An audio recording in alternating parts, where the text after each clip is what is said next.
오늘은 제11과 9장 13절에서 10장 20절까지 말씀을 함께 공부하도록 하겠습니다. 먼저 관찰을 해야 되겠죠?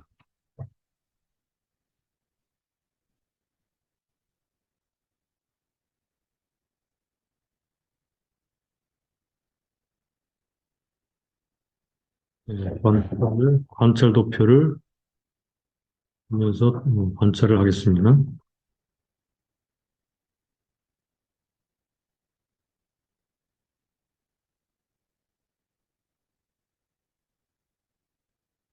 자, 크게 두 가지 단어를 관찰을 하겠습니다. 하나는 지혜자 또는 지혜라는 말과 우매자 또는 우매라는 두 단어만 관찰을 하도록 하겠습니다. 음, 지혜자 또는 지혜라는 말이 많이 나오고 우매자 또는 우매라는 말이 또 여러 번 등장합니다. 그래서 이 두 가지 주제로 지금 본문이 구성되어 있다는 것을 알 수 있는데 함께 보겠습니다. 13절 내가 또 아래서 지혜를 보고 크게 여긴 것이라니 곧 어떤 작고 인구가 많지 않은 성읍에 큰 임금이 와서 에워싸고 큰 흉벽을 쌓고 치고자 할 때에 그 성읍 가운데 가난한 지혜자가 있어 그 지혜로 성읍을 건진 것이라. 그러나 이 가난한 자를 기억하는 사람이 없었도다. 그러므로 내가 이르기를 지혜가 힘보다 낫다마는, 이 말씀도 기억을 해 두시죠. 지혜가 힘보다 낫다마는 가난한 자의 지혜가 멸시를 받고 그 말이 신정되지 아니한다 했노라.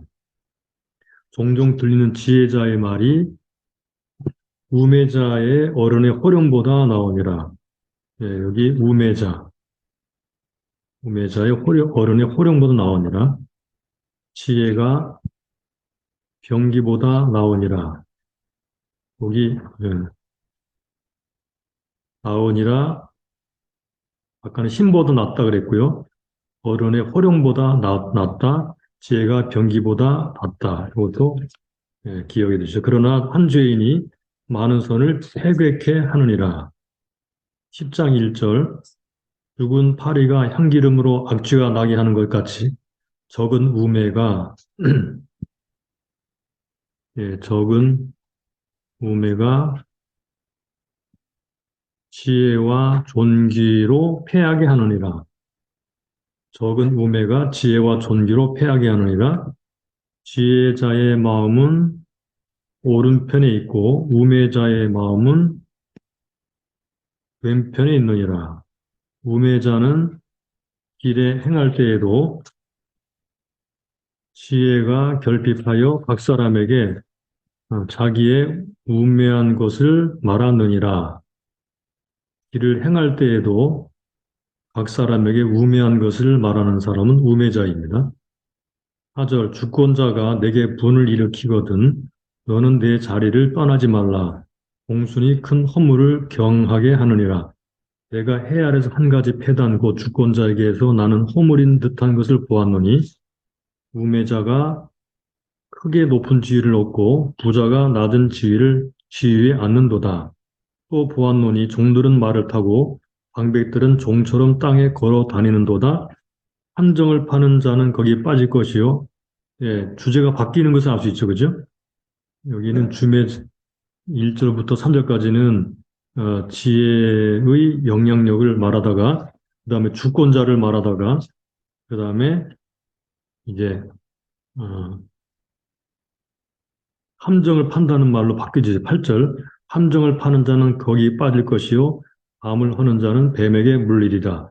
돌을 떠내는 자는 그로 인하여 상할 것이요 나무를 쪼개는 자는 그로 인하여 위험을 당하리라. 무딘 철 연장 나를 갈지 아니하면 힘이 더 드느니라. 오직 지혜는 성공하기에 유익하니라. 방수를 베풀기 전에 뱀에게 물렸으면 술객은 무용하니라. 지혜자의 입에 말은 은혜로우나 우매자의 입술은 자기를 삼키나니 그 입의 말의 시작은 우매요 끝은 광팬이라. 우매자는 말을 많이 하거니와 사람이 장래일을 알지 못하나니 신우사를 알게 할 자가 누구이냐. 우매자들의 수고는 제각기 고나게 할 뿐이라 저희는 성읍에 들어갈 줄도 알지 못함이니라. 왕은 어리석고 대신들은 아침에 연락하는 이 나라여. 예, 화가 있도다. 왕은 귀족의 아들이요 대신들은 취하려 함이 아니라 기력을 보하려고 마땅한 때 먹느니라. 이 나라여 복이 있도다. 그 다음에 게으른즉 석가래가 퇴락하고 손이 풀어진즉 집이 새느니라. 잔치는 희락을 위하여 베푸는 것이요 포도주는 생명을 기쁘게 하는 것이나 돈은 범사에 응용되느니라. 신중에라도 왕을 저주하지 말며 신방에서라도 부자를 저주하지 말라. 공중의 새가 소리를 전하고 날짐승이 그 일을 전파할 것임이니라. 네, 이렇게 뒷부분은 이제 지혜라는 말, 우매라는 말이 16절 이하에는 마지막 단락에 안 나오죠. 예, 10. 그런데 이제 그것을 전체적으로 같은 관점으로 보도록 하겠습니다. 그래서 본문을 보게 되면 구조의 틀을 볼 수 있는데, 자, 이 13절부터 여기부터 9장 13절부터 18절까지를 보면요. 지혜와 힘에 대해서 말합니다. 지혜와 힘. 여기 지혜가 그 가난한 자가 지혜에게 있어서 성읍을 건졌다 그랬죠. 큰 임금에 쳐들어왔을 때 그리고 지혜가 16절 힘보다 여기 낫다마는 그 다음에 지혜자의 말이 우매자의 어뢰 호령보다 낫다. 지혜가 병기보다 낫다. 이렇게 말하니 그래서 지혜의 힘에 대해서 예, 말을 하고 있고요. 그 다음에 10장 안에 들어가면 1절부터 3절까지가 하나의 주제를 말하고 있는데 여긴 우매, 적은 우매. 이 적은 우매가 어떤 영향력이 있는지 죽은 파리가 향기름으로 악취가 나게 하는 것 같이 적은 우매가 지혜와 존귀로 패하게 한다. 적은 우매에 대해서 말을 하고 있고요. 4절부터 7절까지가 또 다른 주제가 등장하는데 주권자와 지혜. 주권자는 뭐 왕이겠죠. 주권자와 지혜에 대해서. 주권자가 내게 분을 일으키거든 너는 내 자리를 떠나지 말라. 공순이 큰 허물을 경하게 하느라. 6절 우매자가 크게 높은 지위를 얻고 부자가 낮은 지위에 앉는도다. 예. 자, 주권자와 지혜에 대해서 말을 하고 있는 것을 보시고요. 8절부터 11절까지, 11절까지는 지혜와 성공에 대해서,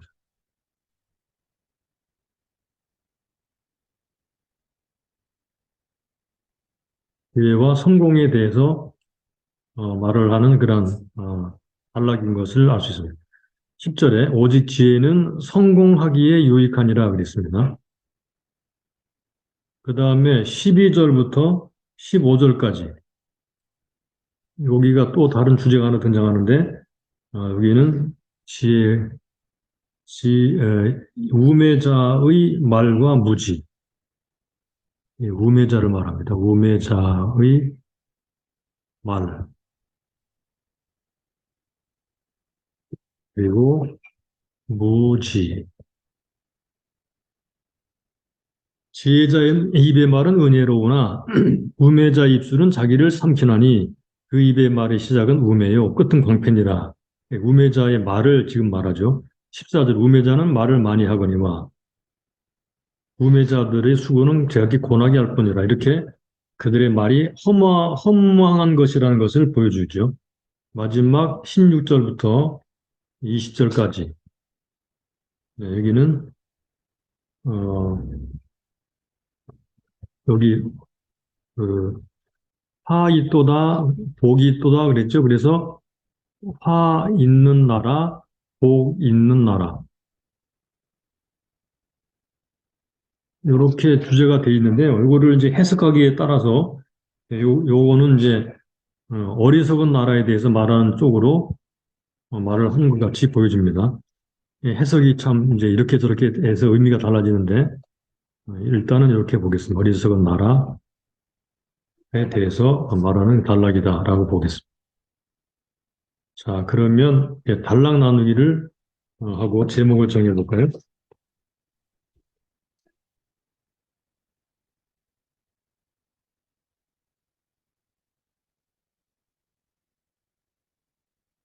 자, 음, 19장 13절에서 10장 20절까지 이 단락에서는 어리석음에서 벗어나라.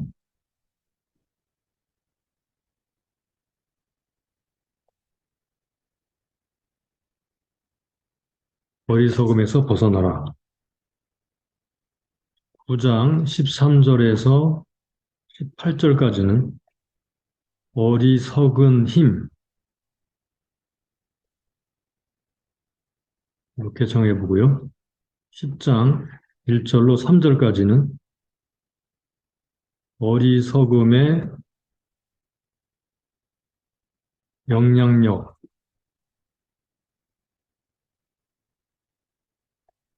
그다음에 4절에서 7절까지는 어리석은 통치자,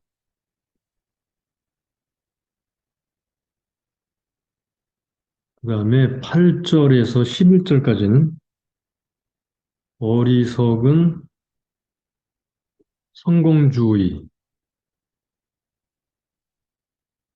어리석은 성공주의, 12절에서 15절까지는 어리석은 말쟁이 또는 수다쟁이,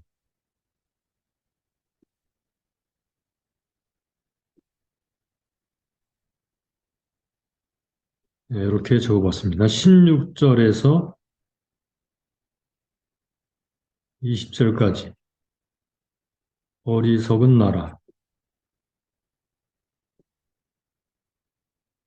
네, 이렇게 만들어 봤습니다.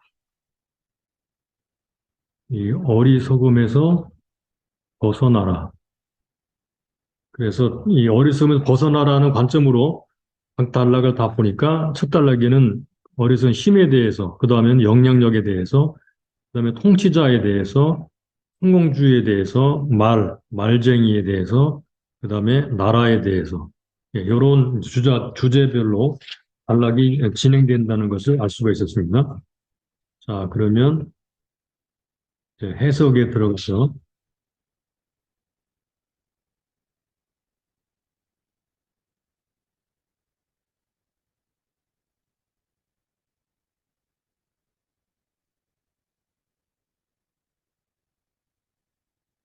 자, 해석에 들어가서 보겠습니다.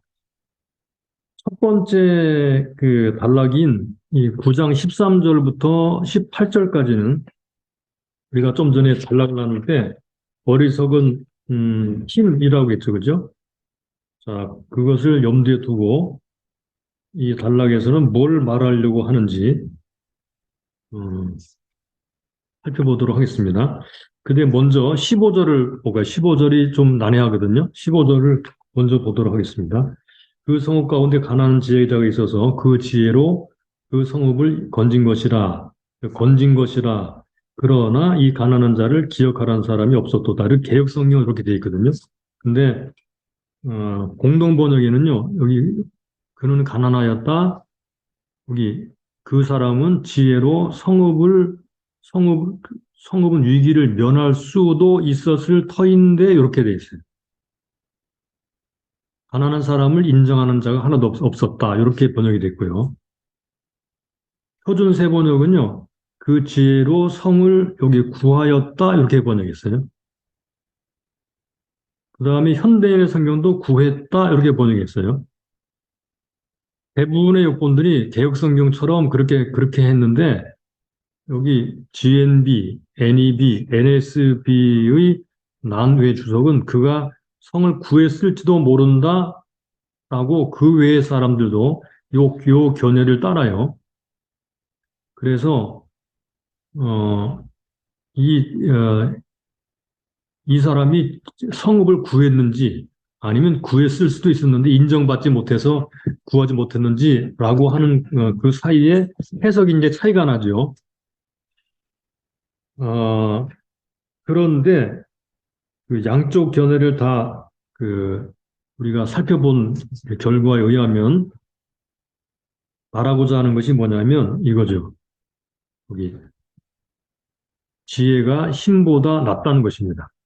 그러니까 구했든지 구했는데 인정을 못 받았든지 구할 수 있었는데 인정하지 않아서 구하지 못했든지 지금 저자가 말하고자 하는 것이 뭐냐면 바로 지혜가 힘보다 낫다. 지혜가 힘이다라는 것입니다. 참된 힘은 지혜이다. 지혜가 성을 구할 수도 있다. 성을 구할 수 있다. 그러나 세상 사람들은 그 지혜를 인정하지 않는다. 이런 말이죠. 자, 그래서 4번으로 가보죠. 저자는 지혜가 힘보다 낫다라고 말을 했죠. 그죠? 지혜가 힘보다 낫다마는 66절에 내가 이르기를 지혜가 힘보다 낫다마는 그래서요. 가난한 자의 지혜가 멸시를 받고 그 말이 신청되지 아니한다 했노라. 13절부터 13절, 18절에서 힘에 해당하는 의미가 있는 그런 단어들 보게 되면 큰 임금, 큰 흉벽, 우매자의 어른의 호령, 병기 이런 단어 나오죠. 근데 이런 것보다 지혜가 낫다 그렇게 말하는 거예요. 예, 지혜 낫다는 말을 쓰고 있죠. 예, 지금 전도자가 말하려고 하는 것은 지혜가 얼마나 중요한가라는 것을 말하는데 그런데 뭘 말하는가요? 그런데 사람들은 지혜를 인정하지 아니한다. 오히려 큰 임금, 큰 흉벽, 어른의 호령, 병기 이런 것들을 더 인정하는 것 같이 보여진다는 거예요. 그래서 거기 보게 되면 18절 지혜가 병기보다 나으니라 그러나 한 죄인이 많은 선을 패게케 하느니라 이렇게 말했어요. 지혜가 낫다는 것을 분명히 말을 하죠. 그래서 우리는 잠깐 사무엘상 25장 2절부터 42절에 어리석은 힘을 가진 남편과 지혜로운 아내 이야기, 어리석은 힘, 지혜로운 아내. 요거는 우리가 잘 아는 그런 내용인데요. 여기 나발이라는 사람과 아내 아비가일이라는 사람, 다윗 시대 때, 다윗이 도망칠 때 나발이라는 사람과 아비가일이라는 사람의 이야기예요. 예, 이 이야기는 뭐 잘하니까 상세히 설명을 하진 않겠습니다. 결국은 나발은 다윗이 무서워서 하루아침에 갑자기 죽죠. 다윗을 무시했다가. 그런데 어, 아비가일은 지혜로 예, 이것을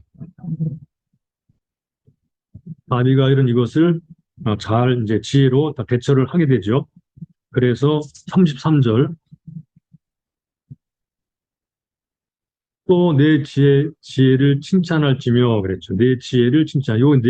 너는 바로 아비가일입니다. 아비가일. 그래서 나중에 아비가일이 이제 다윗의 아내가 된다는 그런 얘기입니다.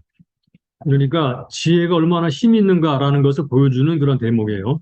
나발은 돈도 많고 재산이 많은 그런 사람, 힘 있는 사람이었지만 예, 지혜로운 아비가일이 나중에 더 나은 그런 사람이 되죠.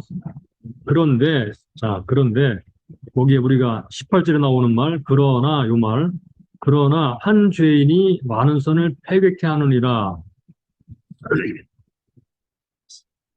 그래서 여기 지혜라는 말과 죄인이라는 말이 대조되고 있다는 것을 볼 수 있죠. 지혜가 병기보다 낫지만 지혜가 힘보다 낫지만 그러나 한 죄인이 많은 선 여기 선이라는 말은 여기 낫다라는 말과 같은 말입니다. 그래서 선을 회개케 하느니라 나은 것을 회개케 하느니라라는 것을 알 수 있어요.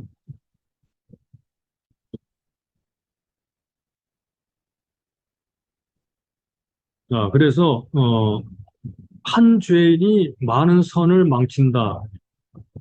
지혜의 우월성을 말하면서도 세상의 지혜의 한계를 안타까워하고 있어요. 그러니까 비록 지혜가 있다고 하더라도 그것을 활용할 수 없도록 하는 것이 인류가 가진 필연적 약점이라는 것입니다. 그것이 뭐냐? 예, 그렇게 만드는 그것이 뭐냐? 지혜가 더 좋고 더 낫고 선한 것이지만 그것을 활용하지 못하도록 하는 인류가 가진 필연적인 약점, 바로 그것은 죄입니다. 죄. 그러니까 죄가 이 나은 것을 파괴합니다. 죄가 사람들을 망칩니다.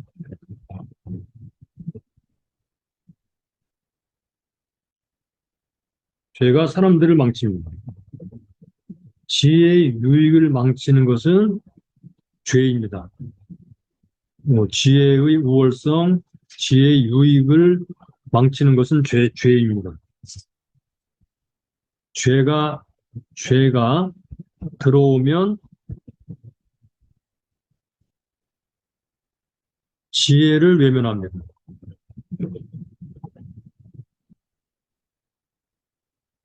그래서 여기 나오는 지혜라고 하는 말이 전도서에서 죄라는 말과 서로 대조되는 그런 개념으로 사용하고 있다는 것을 알 수 있습니다.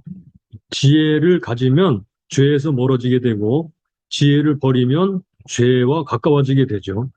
네, 이런 개념으로 사용하고 있다는 것을 알 수 있습니다. 그래서 죄를 조심하여라. 네, 말하려고 하는 중요한 핵심 메시지는 죄를 조심해라.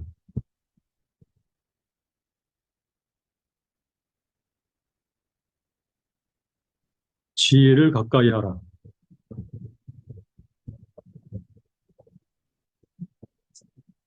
예, 그렇게 말씀하셨습니다. 그 다음에 10장 1절로 3절로 넘어가보겠습니다. 8번. 8번. 자, 이 부분에서 말하려고 하는 것은 어리석음의 영향력입니다.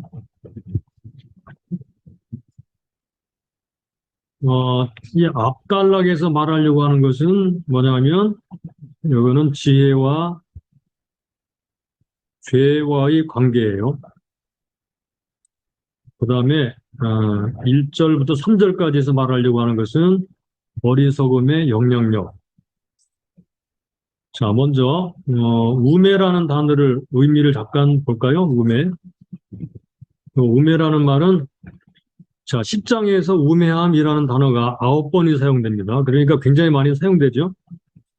이 우매라는 말은 거기 슬기롭지 못하고 둔해서 사리에 어둡다라는 말입니다. 우매하다라는 말은 슬기롭지 못하고 둔해서 사리에 어둡다. 그런 말입니다.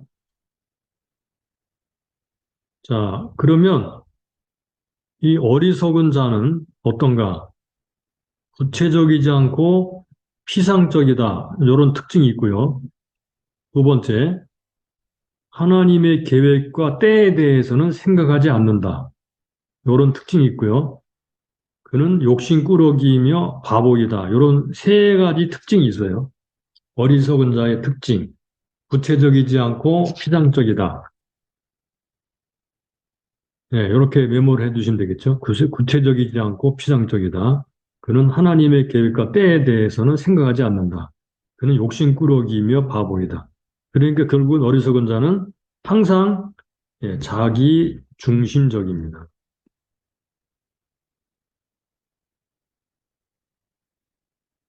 항상 이 해 아래, 해 아래 중심 편향적입니다. 항상 어, 자기 욕심을 따릅니다. 이런 어리석은 자의 특징들이 이렇게 우리가 확인해 볼 수 있습니다. 자, 그러면 1절을 볼까요? 1절에 나오는 우매함의 영향력을 한번 보겠습니다. 묵은 파리가 향기름으로 악취가 나게 하는 것 같이 적은 우매가 지혜와 존귀로 패하게 하느니라. 작은 파리, 죽은 파리는 어, 무엇과 대비가 되는가 하면 죽은 파리하고 적은 우매하고 대비가 되고요. 향기름으로 낙취가 난다는 것하고 지혜와 존귀로 패하게 한다는 것과 서로 대칭이 되죠. 그래서 후반절의 직역은요. 적은 우매가 지혜와 존귀보다 더 존경을 받느니라. 즉 죽은 파리가 향기름을 더럽게 악취가 나게 하는 것 같이 한두 사람의 우매함이 많은 사람이 쌓아 올린 지혜와 존귀를 더럽게 망치게 한다. 김여보 교수가 이렇게 해석을 했어요. 다시 말하면 무슨 얘기를 하려는 것입니까? 우매는 바로 그런 영향력이 있다 그런 말이죠. 우매의 영향력, 향기름으로 어, 죽은 파리 한 마리가 향기름으로 악취가 나게 하는 것 같이 적은 우매가 지혜와 종기로 패하게 만드는 영향력, 적은 우매가 지혜와 종기보다 더 우월해져서 결국은 다 여기 망치게 되죠. 지혜와 종기로 패하게 된다 그랬습니다. 이런 우매의 영향력을 지금 말을 하고 있어요. 더럽히고 무너뜨리는 것, 깨끗하게 쌓아 올린 것을 더럽히고 무너뜨리는 것은 작은 우매이다. 이런 말입니다. 그러니까 우매를 조심해라 그 말이죠. 우매는 아무리 작은 우매라도 아주 상당한 영향력이 있어서 열심히 쌓아 올리고 열심히 세운 것을 하루아침에 무너뜨리게 될 것이다. 그런 말이에요. 우매를 조심하여라.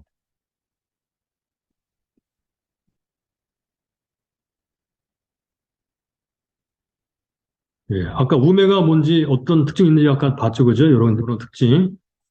아까 세 가지 특징, 여기 또 더불어서 몇 가지 말하는 거, 이런 것인데요. 이런 우매를 조심해야 된다. 그 다음에 2, 3절로 가보면요. 2, 3절의 의미. 어, 자, 역본을 잠깐 보게 되면요. 표준 세 번역, 지혜로운 사람의 마음은 옳은 일 쪽으로 기울고, 어리석은 사람의 마음은 그릇된 일 쪽으로 기운다. 그렇게 해석적으로 번역을 한 것 같아요. 예, 개역 성경을 보면요. 지혜자의 마음은 오른편에 있고 우매자의 마음은 왼편에 있느니라. 여기 오른편과 왼편을 여기 옳은 일 또는 그릇된 일로 번역을 했어요. 또 현대인의 성경도 여기도 옳은 일로 오른쪽을 번역했고 그다음에 악을 행하는 쪽으로 왼편을 번역했어요. 현대어 성경도 역시 옳은 길, 그릇된 길로 번역을 했어요. 그래서 오른편, 왼편으로 사용한 것은 여기 이렇게 우리가 보면 되죠. 고대에서 오른손은 권력과 명예를, 왼손은 허약함과 거부를 나타냈어요. 그리고 왼편은 나쁜 것, 오른편은 좋은 것을 말합니다. 그러니까 지혜자의 마음은 어때요? 지혜자의 마음은 좋은 편에 있게 되고요. 우매자의 마음은 나쁜 편에 있다는 것입니다. 이게 우매예요. 이제 그렇게 되는 것도 모르죠. 이게 오늘날 이 우파와 좌파와 같은 그런 느낌이 들 수 있는 그런 표현입니다. 양심과 그다음에 머리가 나쁘면 좌파로 간다고 그러잖아요. 참 뭐 그런 비슷한 그런 얘기를 하고 있는 것 같이 보이는데 그다음에 2절에서는 마음을 3절에서는 행동을 묘사합니다. 3절 우매자는 길에 행할 때에도 지혜자가 결핍하여 각 사람에게 자기 우매한 것을 말하느니라. 행동입니다. 2절에서는 마음을 3절에서는 행동을 묘사합니다. 그래서 어, 지혜자와 우매자는 마음의 생각과 행동의 방향이 다르다는 것입니다. 오른편, 왼편 이렇게 표현함으로써 지혜자와 우매자는 마음의 생각과 행동의 방향이 다르다. 방향. 우매자는 자기가 우매하다는 것을 모르고 인정하지도 않는다. 방향이 다른 방향으로 살고 있다는 것을 우리가 알면 좋겠습니다. 지혜와 우매는 서로 방향이 다르다.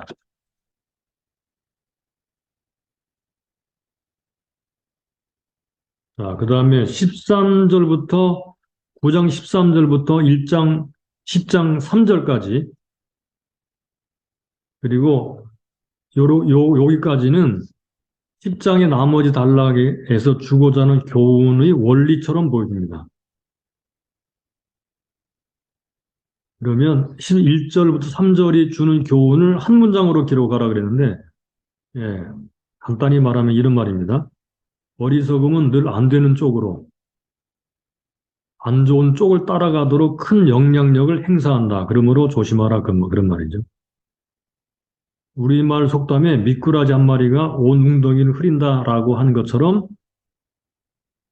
어, 어리석은 지혜는, 어리석음은, 어, 지혜를 떠나서 안 좋은 쪽으로 영향을 미치기 때문에 조심하여라. 그런 말이죠.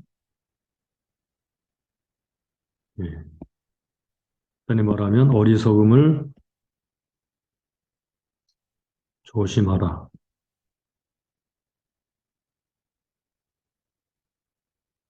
예, 이렇게 말을 하고 있습니다. 그 다음에 9번으로 가보겠습니다. 9번 10장 4절로 20절까지.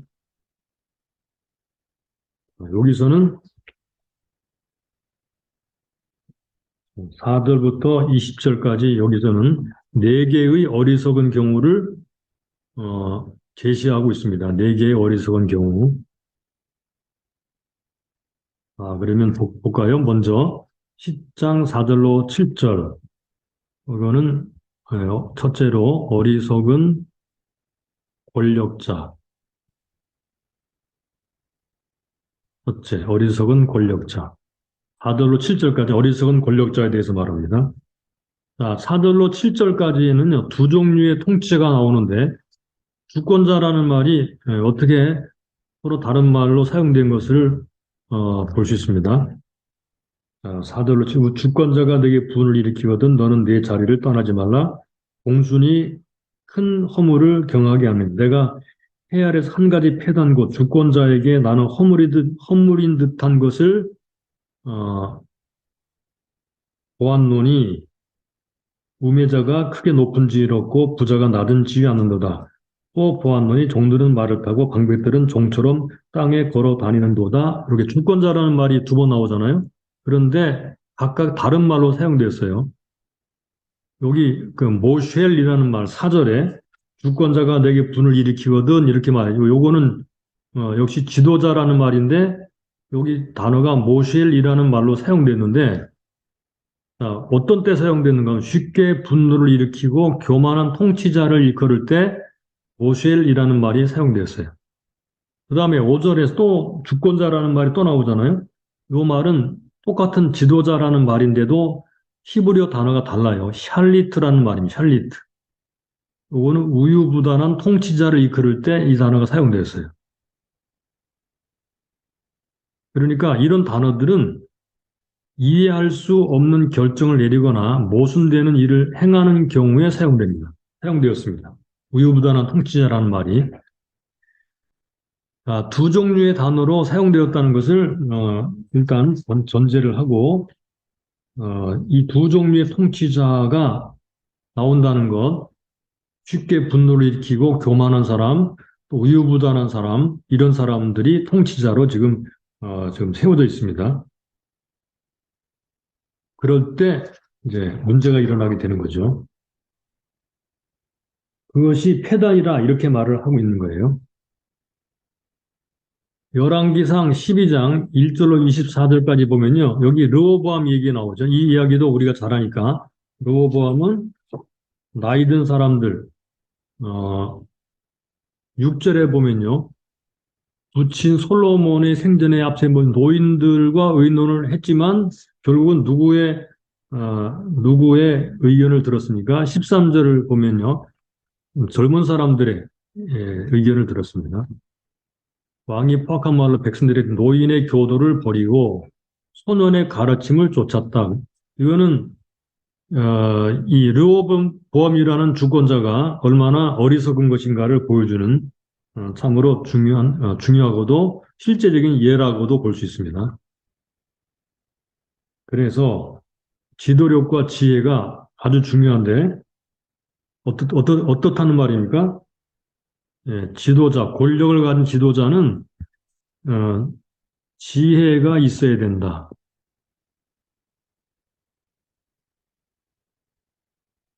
지도자의 덕목 중에 중요한 것이 바로 지혜입니다. 지혜. 지혜가 있어야 되죠.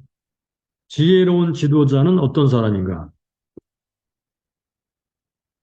아까 나왔던 두 종류의 지도자와 같은 사람이 아니라 지혜로운 지도자는 인내심이 많고 과단성이 있으면서도 모순되게 되지 않게 바르게 결단하는 사람. 즉, 이 지혜로운 지도자라는 말을 염두에 두면 좋겠습니다.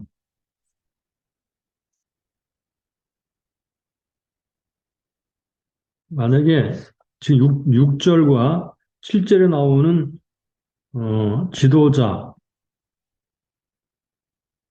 지도자가 세워지게 되면 어떻습니까? 백성들은 곤욕을 치릅니다.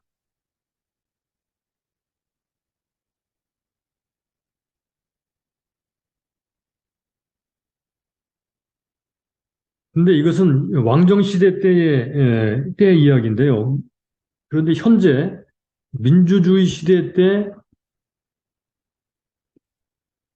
시대에서 지도자, 뭐 대통령, 이런 사람들, 자는 누가 세우나요? 국민들이 세우죠? 그러니까 이런 말이 있습니다.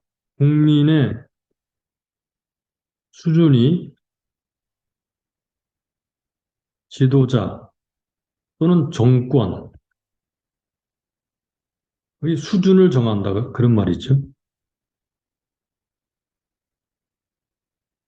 백성이 어떠한가에 따라서 지도자가 그런 사람이 되는 거예요. 우리나라 역사, 최근에 그런 것들을 보면은 이런 것들이 잘 이해가 되죠. 민주주의 국가에서는요, 국민의 수준이 통치자를 결정하게 됩니다. 그래서 하나님이 어리석은 백성들을 심판하는 방식이 바로 그런 거예요. 백성이 어리석으면 스스로가 그렇게 빠져서 심판을 받게 되죠. 그 다음에 11번으로 가보겠습니다.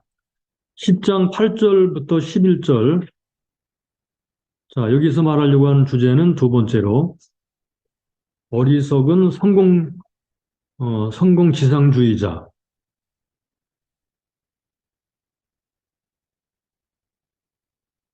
성공지상주의자.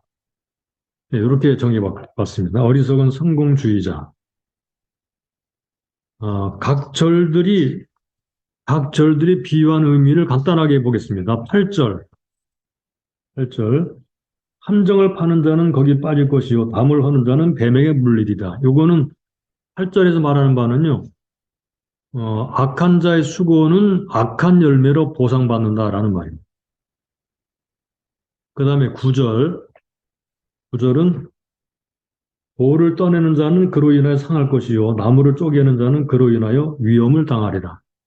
요거는 어, 모든 인생은 그 자신의 고유의 위험들을 다 내포하고 있다. 이 터는 그렇게 해석해서 말이 잘 맞는 것 같죠? 모든 인생은 그 자신의 고유의 위험들을 다 내포하고 있다. 10절 무딘 철 연장 나를 갈지 아니하면 힘이 더 드느니라. 네, 요 말은 지혜자는 자신의 연장을 준비한다. 지혜자는 자신의 연장을 준비한다. 그 다음에 11절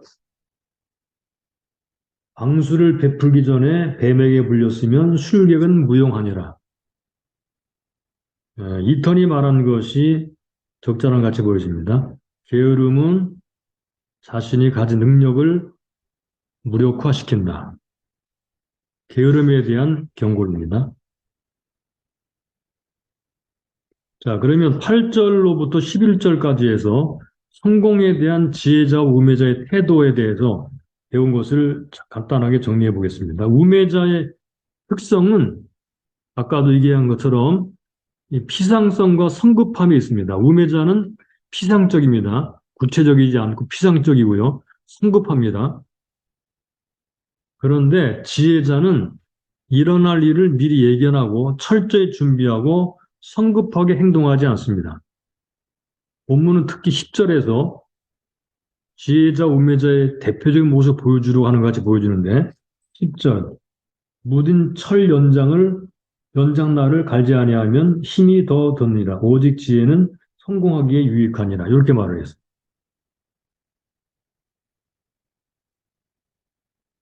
지혜자와 우매자가 어떻게 서로 다른지 본문은 우리에게 보여주고 있죠.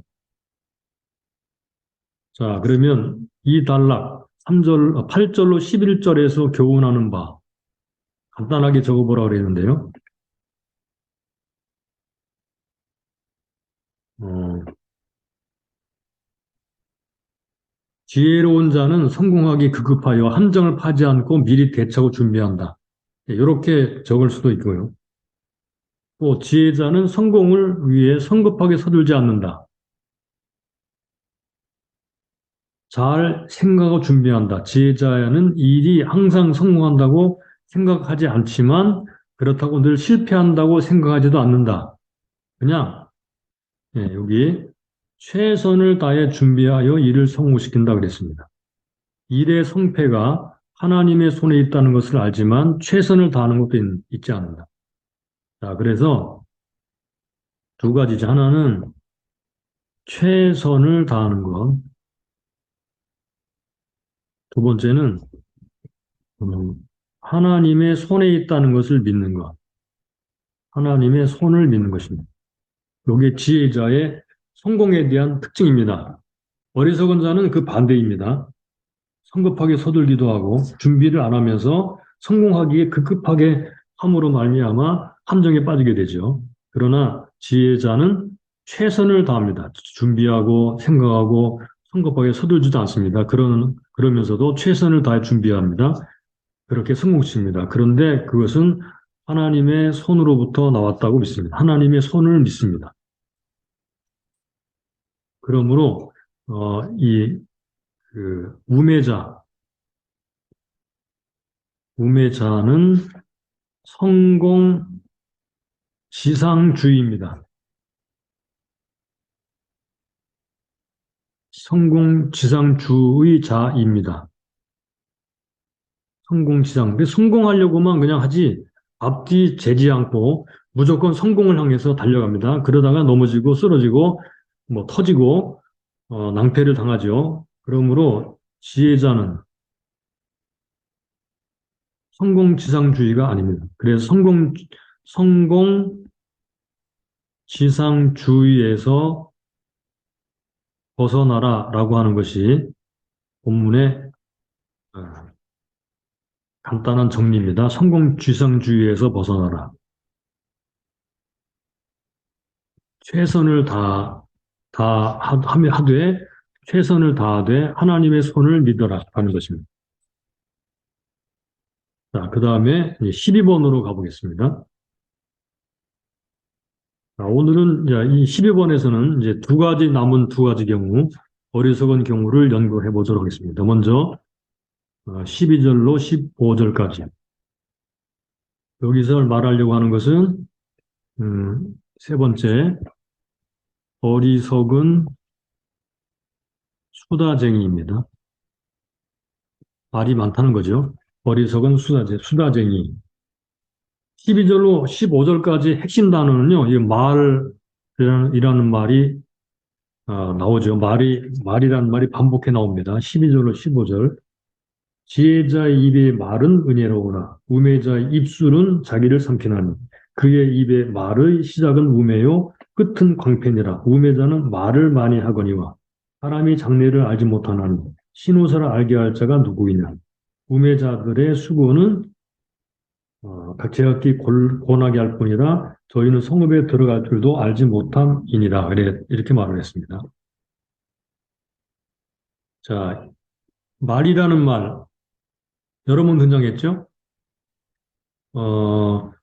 역본들을 보게 되면요, 이게 이렇게 재밌게 번역해 놨습니다. 특별히 자, 표준 세번 영문 하나만 보겠습니다. 다른 것들은 뭐 비슷비슷하니까. 지혜로운 사람들은 말을 많이 해서 지혜로운 사람 말을 해서 덕을 보고 지혜로운 사람, 어리석은 사람은 제 입으로 한 말 때문에 망한다. 어리석은 자의 입에서 나오는 말은 어리석음으로 시작해서 사악한 관계로 끝난다. 그런데도 이 어리석은 자는 말을 하고 또 한다. 말이 많다는 거예요. 15절, 제 집으로 가는 길조차 못 찾는 어리석은 자는 일을 해도 피곤하기만 하다. 어리석은 자는요, 말을 많이 하지만 자기 집으로 가는 길조차도 모른다는 거예요. 그렇게 이제 해석을 해서 번역을 했습니다. 그래서, 자, 괄호 3번으로 가보면요. 어리석은 자의 말에 대해서 말하는 말을 자, 네 가지로 정리해 보겠습니다. 12절, 자기 말로 인해 스스로 상처를 입는다. 스스로 상처를 입는다. 어리석은 자가 말을 할 때. 둘째, 처음부터 끝까지 분별력 없는 얼빠진 소리만 한다. 13절이 하고자 하는 말입니다. 3번에 14절 상반절에 말이 많다. 그 다음에 네 번째, 자기도 알지 못하는 소리를 한다. 알지 못하는 소리, 앞니를 함부로 막 말한다는 거예요. 성읍으로 가는 길도 모르는 주제에, 이건 과장법이죠. 어리석은 자는 말로 인해 스스로 상처를 입고, 그리고 분별력이 없고, 말이 많고, 그 다음에 알지 못하는 소리를 한다. 그 말입니다. 요게, 요 단락이 말한 어리석은 자의 말에 대한 간단한 정리입니다. 그러면 지혜자와 말에 대해서는 어떤가?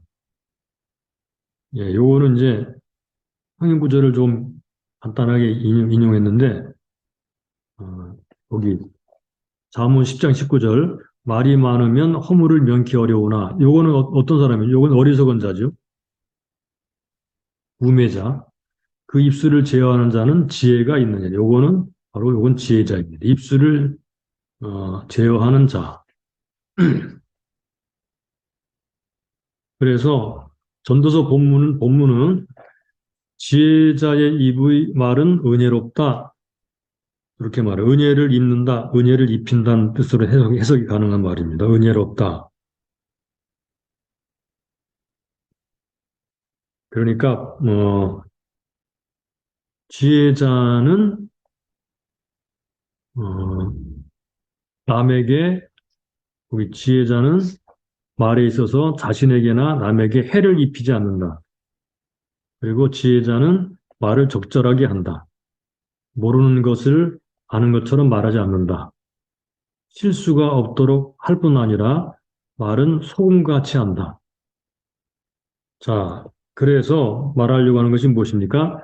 본 단락에서 하려는 것은 어리석은 말쟁이가 되지 말아라.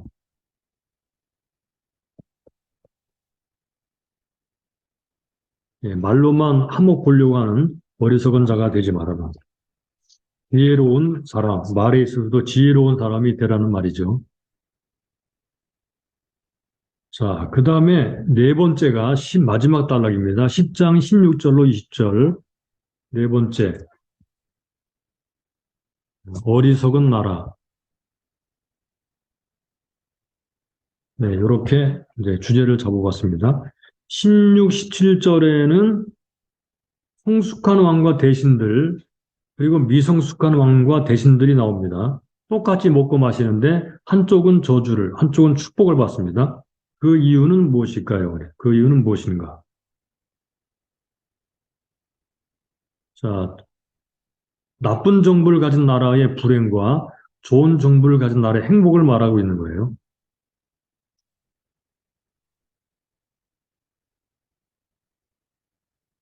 그러니까 한쪽은 저주를 받고 한쪽은 축복을 받는 이유는 정부가 어떤 정부냐에 따라 달라진다는 것입니다. 좋은 정부냐, 나쁜 정부냐, 이렇게 달라진다는 거예요.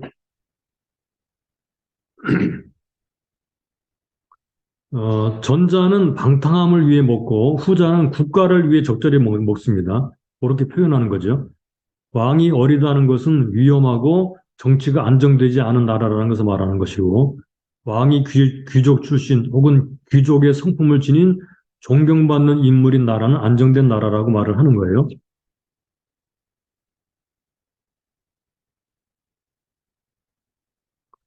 자, 요 18, 19절과 16, 17절이 같은 주제를 말하고 있다고 볼 수도 있고 다른 주제를 말하고 있다고 볼 수도 있는데 이런 곤란한 그런 해석 부분은 그냥 넘어가도록 하겠습니다. 일단은 말하려고 하는 것이 자, 여기 후자의 해석이 타당한 것 같기도 하다라고 했는데 이 말은 무슨 말인가 하면 어,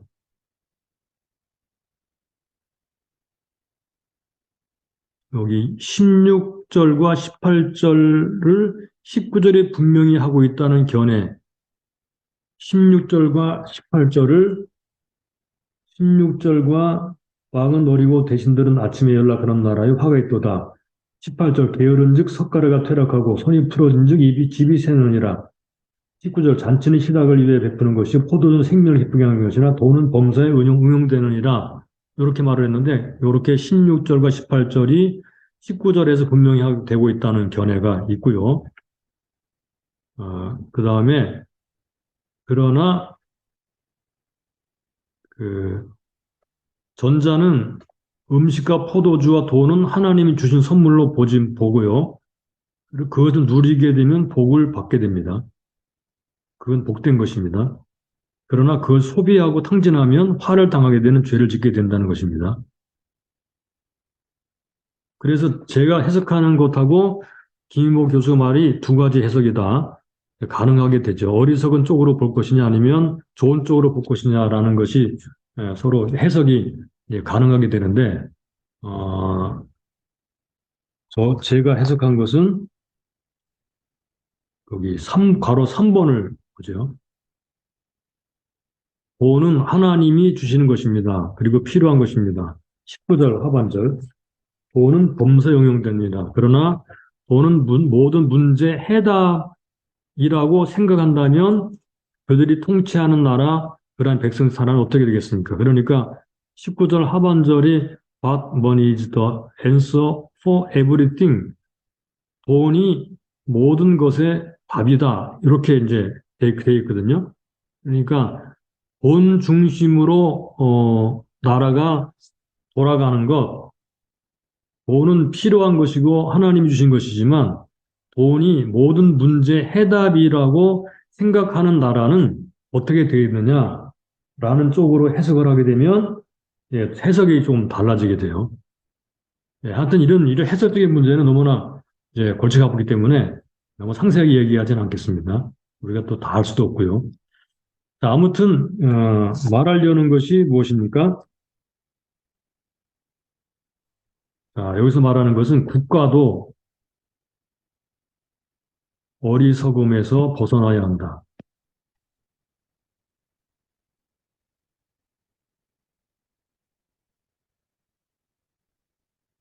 그러니까 어리석은 통치자에서 벗어나야 되고 민주주의에서는 가능하죠. 두 번째, 돈 중심에서도 벗어나야 한다.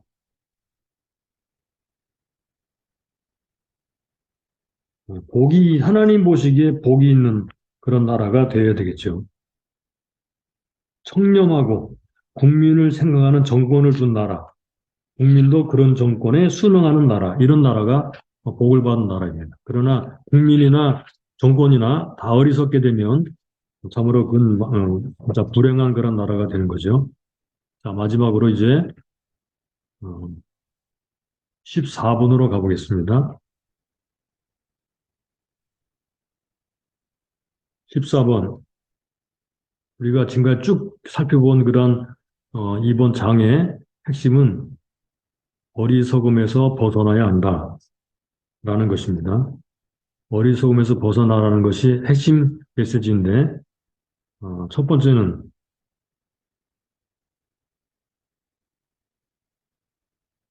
어, 자, 간단하게 지혜가 낫다, 즉 지혜가 힘이다라는 것이고요.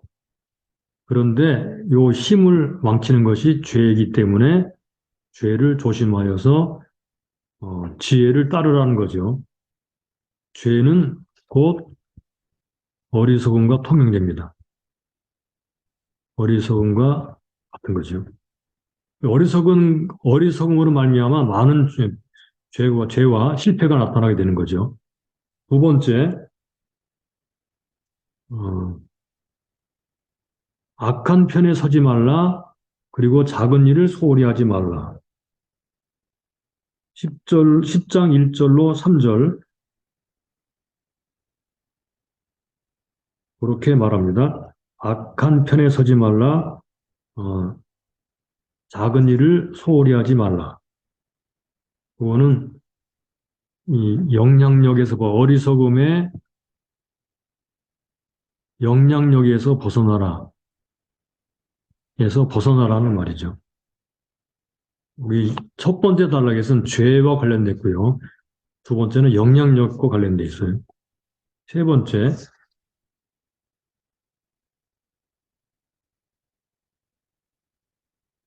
신하나 백성까지도 어리석게 행동하지 말라. 여기 신하, 백성 둘 다 어리석으면 이제 망하는 거죠. 네 번째, 남의 함정을 파지 말고 잘 준비하여야 성공할 수 있다. 요거는 이제 성공지상주의자가 되지 말라는 얘기죠. 다섯 번째, 이거 말에 관한 것입니다. 말을 은혜롭게 하라. 요거는 성공에 관한 것이고요. 세 번째는, 요거는 정부에 관한, 정권 맡은 지도자에 관한 것이고, 네 번째는 성공에 관한 것이고, 다섯 번째는 말에 대한 것이고요. 그리고 여섯 번째, 예, 지혜로운 지도자를 뽑으라는 것입니다.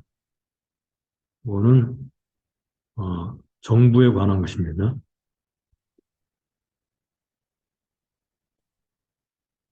네, 이렇게 볼 수 있습니다.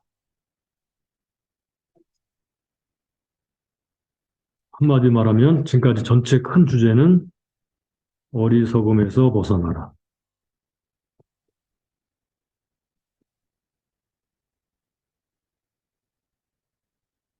첫 번째는 어리석은 힘,